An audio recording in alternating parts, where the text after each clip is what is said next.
İnsanları şimdi konuşmalarını yapmak üzere Bülent Ecevit'in denizlerin izinden giden, yurt içinde ve yurt dışında tüm platformlarda Filistin davasını savunan Sayın Genel Başkanımız Özgür Özel'i kürsüye davet ediyorum.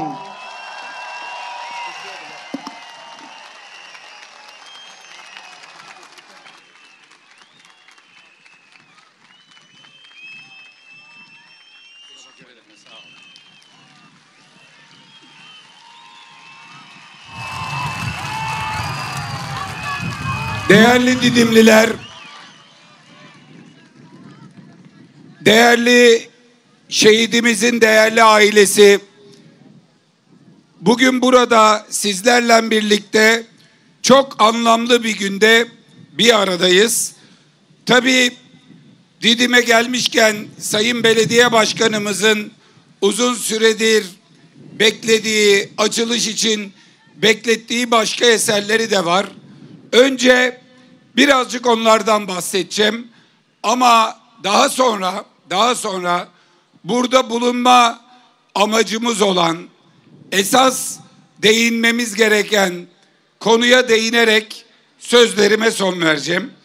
Öncelikle Didim 28 yıl öncesinin Yenihisarı, o günden bugüne sosyal demokrat belediyecilikle, halkçı belediyecilikle tanışmış olan, o günden bugüne Cumhuriyet Halk Partisi'nin, Cumhuriyet Halk Partililerin hizmet ettiği ve yaptığımız hizmetlere, emeklere hep en güzel karşılıkları aldığımız bir kentteyiz.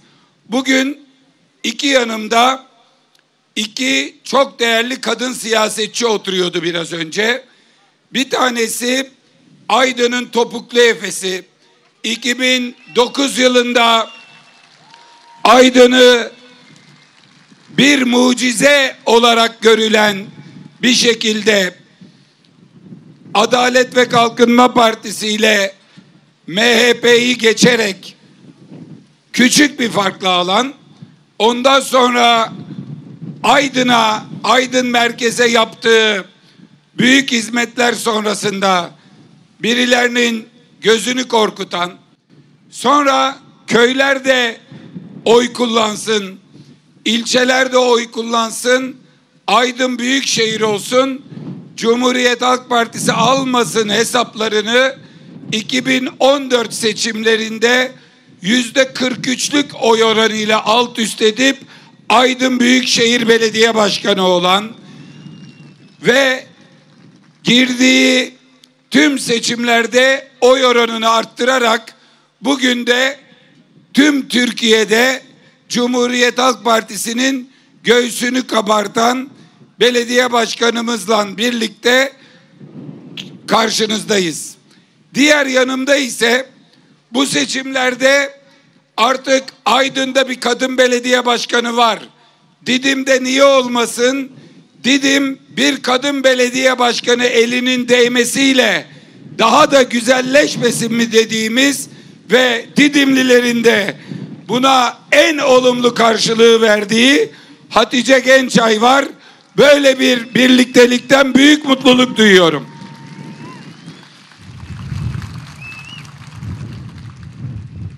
Aydın'a kurultay öncesinde geldiğimde şöyle bir konuşma yapmıştım. Demiştim ki biz Cumhuriyet Halk Partisi olarak kırılan umut dallarını yeniden toprağa ekmek, oradan umudu büyütmek, var olan bir seçim kaybetmiş olmanın yarattığı duygusal kopuşu ve büyük moral bozukluğunu aşmak, yeniden kazanabileceğimizi, başarabileceğimize insanların inanmasını sağlamak için 1970'lerde nasıl Bülent Ecevit ve arkadaşları dünyada esen rüzgarları doğru tahlil ettilerse, Anadolu'nun gerçekleriyle dünyada yükselen solu birlikte tarif ettilerse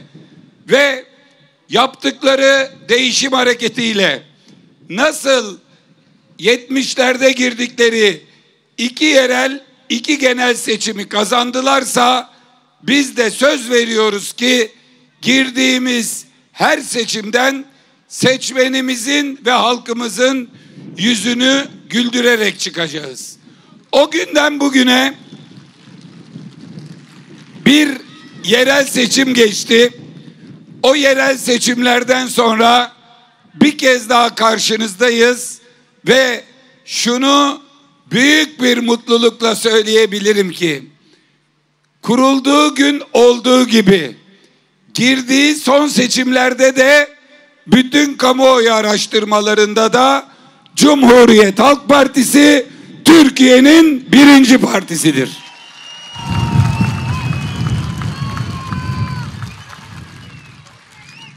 Yerel seçimlere 9 belediyemizde girerken yerel seçimlerden 14 belediyemizden çıkmamızın ve Aydın coğrafyasının hemen hemen tamamına dokunan belediyelerimizi kazanmamızın büyük bir mutluluğunu yaşıyorum. Bugün Didim'e emanet ettiğimiz kadın, çalışkan, genç belediye başkanımız Hatice Gençay, bir yılı biraz geçen görev süresinde 116.000 metrekare yol yapan, 15 yeni tesis kazandıran, Didim'de ve Akbük'te birer kent lokantası açan, belediye tarlalarının sebzelerini ihtiyaç sahiplerine ulaştıran, en düşük işçi maaşını bizim hedef gösterdiğimiz 30.000 lira asgari ücretinde üzerinde 40.000 liraya çıkaran, ilçedeki okulların bahçe düzenlemelerini yapan, 4 okula su arıtma cihazları takarak zengin yoksul ayırmadan bütün çocukların kaliteli su içmesini sağlayan, 2 mahalleye kütüphane kazandıran,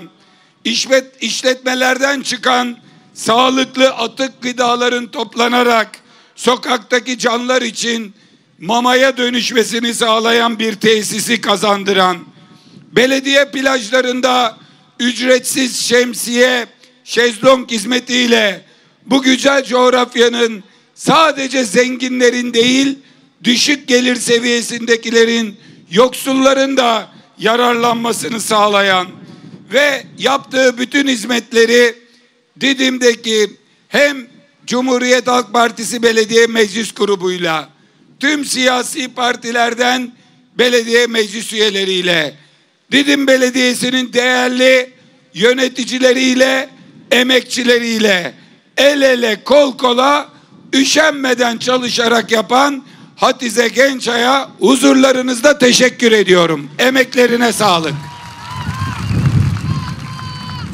Ve şunu açıkça söylemek istiyorum ki Cumhuriyet Halk Partisi belediyeciliği işte böyle yoksulu düşünen, onun çocuğunun açlığını düşünen, okuldaki suyunu düşünen, öğle yemeğini bir çorba fiyatına bile, bir çorba bile içemeyeceğiniz fiyata 4 kap sıcak yemeği veren kent lokantalarıyla düşünen ve hep oy aldığı kesimin kendisinden beklediği hizmetleri yapmak için projelendiren, rantın değil halkın belediyeciliğinin adı Cumhuriyet Halk Partisi belediyeciliğidir.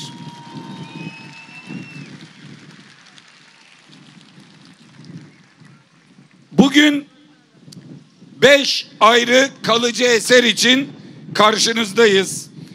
Temalı oyun gruplarıyla bir macera parkını gençler ve çocuklar için, Akköy Mahallesi'nde yeni bir kütüphaneyi, Barışköy'de bir kahvaltı bahçesini ve Ekrem Başkan'ın adını koyduğu, markalaştırdığı bir yeni kent lokantasını Didim'e kazandırıyoruz. Bugün ayrıca niçin buradayız diye sorarsanız, bugün burada birçok belediye başkanımız birçok hizmet yapıyorlar ama Türkiye'de yaşanan olağanüstü şartlar doğrudan belediyelerin açılış programlarına, festivallere, bir takım etkinliklere katılmamızı olanaklı kılmıyor. Gündüz Kuşadası'nda Engelliler Haftası'nın son gününde Türkiye'nin en büyük otizm merkezlerinden bir tanesiyle sabahleyin bir çalıştay, öğleden sonra bir açılışla buradaydık. Bugün burada olmamızı gerektiren ise Ayşenur Ezgi Eygi, Filistin'de İsrail askerleri tarafından katledildiğinde biz onun cenazesi Türkiye'ye gelsin diye uzun süre büyük bir diplomatik mücadele verilirken tanıştığımız değerli ailesiyle birlikte onun toprağına kavuştuğu törende buradaydık, Didim'deydik. O gün o törende söyleyecek bir iki cümlemiz vardı. Siyaset yapmayacaktık ama söyleyecek bir iki cümlemiz vardı. Filistin'e dair, denizlere dair, Bülent Ecevit'e dair, Ayşenur Ezgi Eygi'ye dair. O gün tören programı defalarca değişti. Olmayacak işler oldu. Bizi konuşturmak yerine o gün sadece Sayın Numan Kurtulmuş'a bir mikrofon verip diğer partilerden de birer ikişer kişinin birer ikişer cümlesini duymaya tahammül etmediler. Biz orada törenin saygınlığına bir gölge düşürmek istemedik. Ama belediye başkanımın kulağına şunu söyledim. Ayşenur'u unutturmayacak, yaşatacak bir şey yap. Filistin'i hatırlatacak, mücadeleyi hatırlatacak bir şey yap. Gelelim onu açalım, o gün konuşuruz dedim. İşte bugün o gündür arkadaşlar.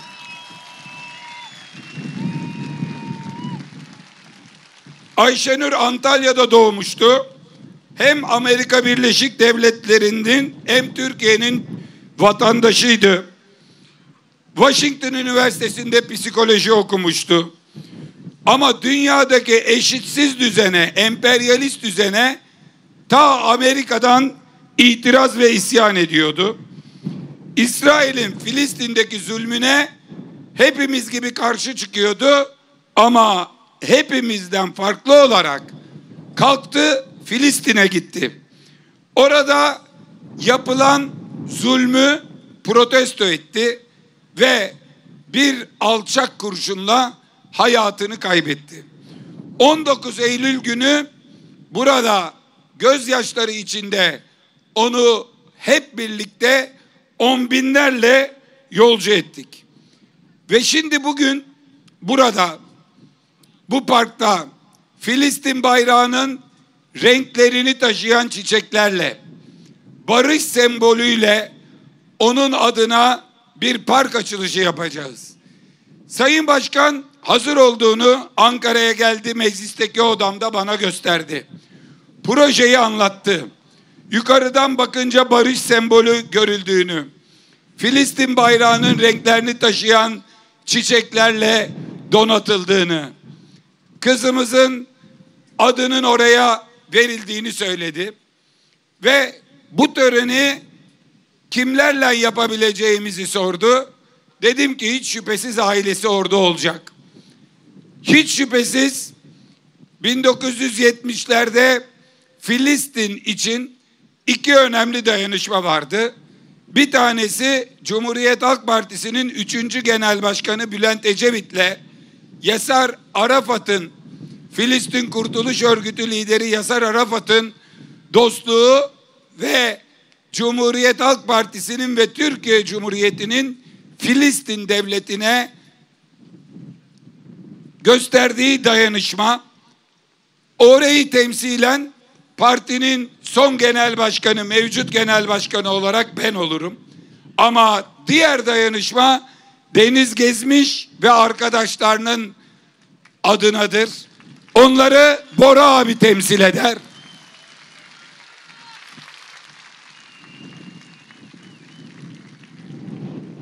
Ayrıca bugünlerde Cumhuriyet Halk Partisi Filistin meselesinde bir başka siyasi partiden çok farklı şekilde ayrışıyor. Bugün Trump Gazze güzelmiş diyor. Orayı boşaltayım diyor. Oraya güzel oteller yaparız, kasinolar yaparız.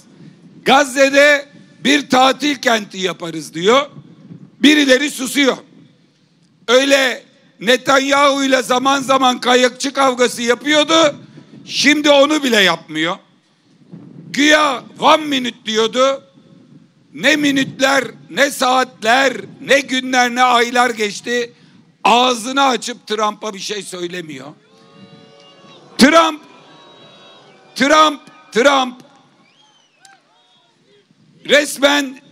resmen soykırımın üstüne, Gazze'deki soykırımın üstüne teçhiri, oradan o insanların etraftaki 5 Müslüman ülkeye gitmesini savunuyor. Buna ses etmediği gibi yandaş köşe yazarlarına hicret olabilir diyor. Sanki Hazreti Muhammed'in hicretini Filistinlilere örnek gösterip dini duyguları sömürüp Filistin'i, Gazze'yi boşaltıp Trump'a inşaat alanı açacak kadar alçaklaşabilecek birilerine yol veriyor. Kendisinin önünü açmasını sağlıyor. Buradan açıkça söyleyelim. Amerikan başkanları bazen deli taklidi yaparlar ama hesapları şeytanın bile aklına gelmeyecek hesaplardır. Trump'ın oradaki ince sahil şeridine, oraya kuracağı 5 tane 10 tane otele, kasinoya, orada oynattıracağı kumarın gelirine baktığını düşünmesin kimse. O uzun sahil şeridinin önünde Doğu Akdeniz'in Avrupa'ya, bütün Avrupa'ya 100 yıl yetecek hidrokarbon yatakları var. Amerikan emperyalizmi, Amerikan kafası, Amerika'nın planı Trump'ın deli taklitinden gizlenmeye çalışılıyor. Bugün Trump'a susan bir deliye değil, Filistin'in teçhirine, soykırımdan sonra öz vatanlarından sürülmesine ve Doğu Akdeniz'deki hidrokarbonların İsrail'le Amerika'ya peşkeş çekilmesine susuyor demektir. Bunu görecek herkes. Rümeysa kızımız Amerika'yı protesto etti diye aylarca içeride yattı. Vaktiyle Trump'a bu can bu bedende durdukça papazı alamazsın, rahip Branson'ı alamazsın, ver papazı, al papazı deyip kendisi Amerika'daki Fethullah Gülen'i almadan rahibi vermeyeceğini söyleyip Trump'ın bir telefondaki bir fırçasıyla apar topar rahip Branson'ı yollayan Erdoğan'a ve maalesef Türkiye'ye Trump her konuşmasında rahibi hatırlatıyor. Diyor ki Erdoğan'ı severim, aram iyidir. Geçmişte istedim, hemen rahibimi verdi. Oysa Erdoğan bu can bu bedende durdukça vermem diyordu. Ama Trump istedim hemen verdi diyor. Erdoğan'a o günlerde yaptığı tehdidi, mal varlığı hatırlatmasını, eğer rahibi vermezsen mal varlığını açıklarım diye yaptığı o zamanki şantajı ve Erdoğan'ın bir anda kendisine nasıl teslim olduğunu Erdoğan'a da maalesef bize de hatırlatıyor.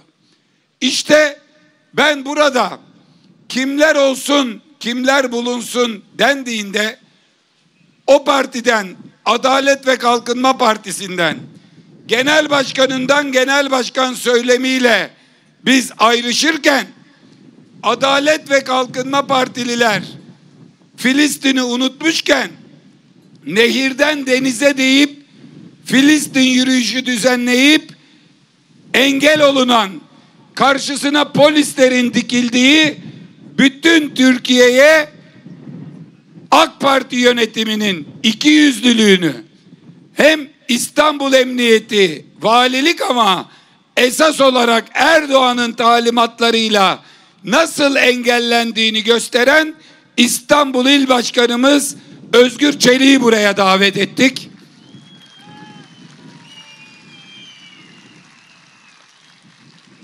Özgür Çelik her fırsatta bu ikiyüzlülüğü ortaya seriyor. Şimdi ben uygun görmeleri halinde sevgili Bora abiyi, İstanbul İl Başkanımız Özgür Çelik'i, Filistinli öğrencilerin başkanı, bana her fırsatta Deniz Gezmiş'in arkadaşı İsa'nın, Deniz'in çok sevdiği kitabı Türkçe'ye çevrilince 1976'da gelip onu alıp götüren İsa'nın kendisine emanet ettiği kitabı bana getirip hediye eden, denizlerin yolundan giden biri olunca Türkiye'de ona ver dediği o kitabı bana hediye eden, bugün de Ayşenur'un kabri için Filistin'den toprak getiren Yusuf'u buraya davet ediyorum. Buyursunlar, gelsinler.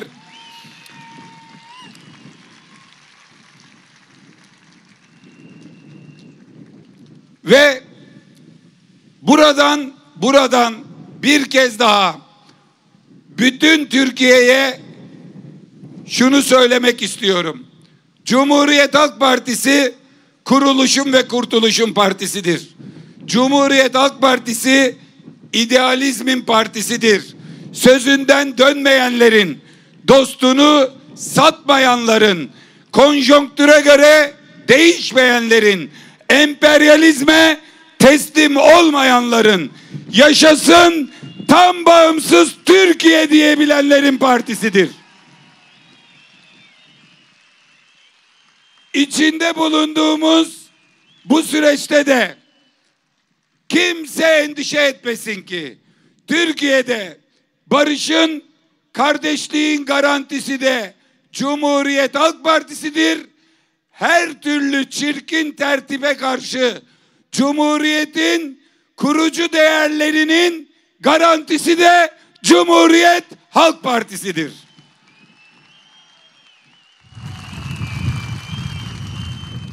Hepinizi saygıyla selamlıyorum. Ailenin acısını bir kez daha paylaşıyorum ve Ayşenur Ezgi Eygi'nin adını yaşatmaya, onun hatırasını yaşatmaya, onun kadar cesur, onun kadar idealist olmaya ve bir gün bu töreni Filistin'de yapmaya varana kadar mücadeleye devam diyorum.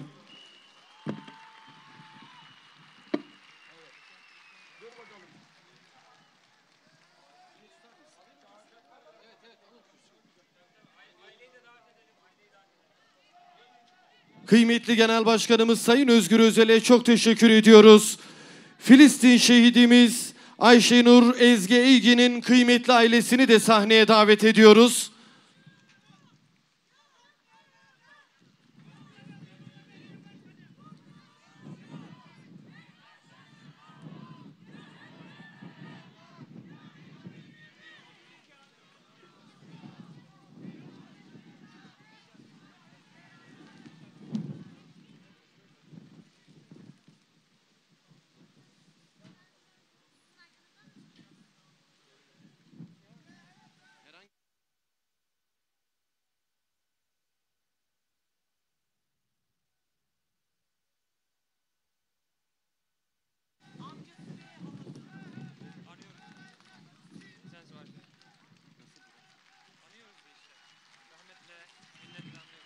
Filistin şehidimiz Ayşenur Ezgi Eygi'yi rahmetle anıyoruz.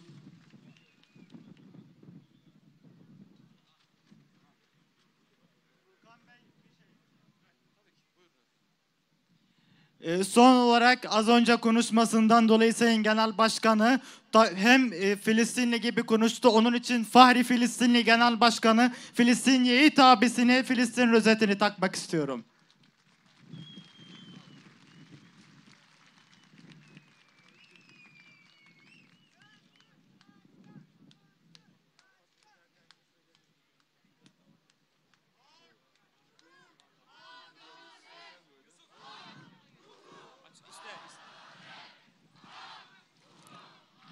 Açılışımızı gerçekleştirmek üzere Genel Başkan Yardımcılarımız, parti meclis üyelerimiz, milletvekillerimizi, Didim İlçe Başkanımızı, Aydın Büyükşehir Belediye Başkanımızı sahneye davet ediyorum. Evet, il başkanımı söyledim efendim. Söyledim efendim. Söyledim.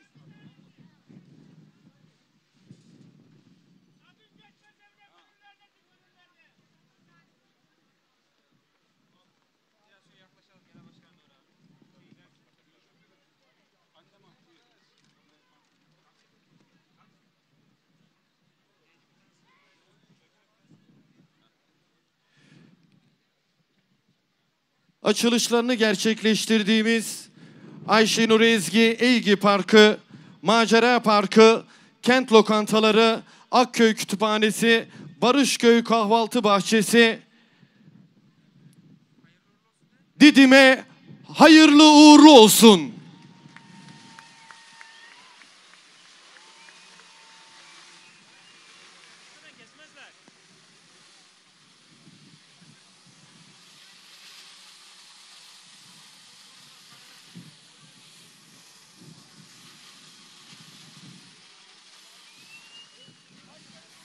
Genel Başkanımız Sayın Özgür Özel'in katılımlarıyla düzenlediğimiz toplu açılış törenimiz sona ermiştir.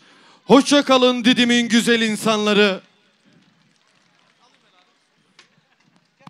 Biz Türkiye İttifakıyız. Biz Türk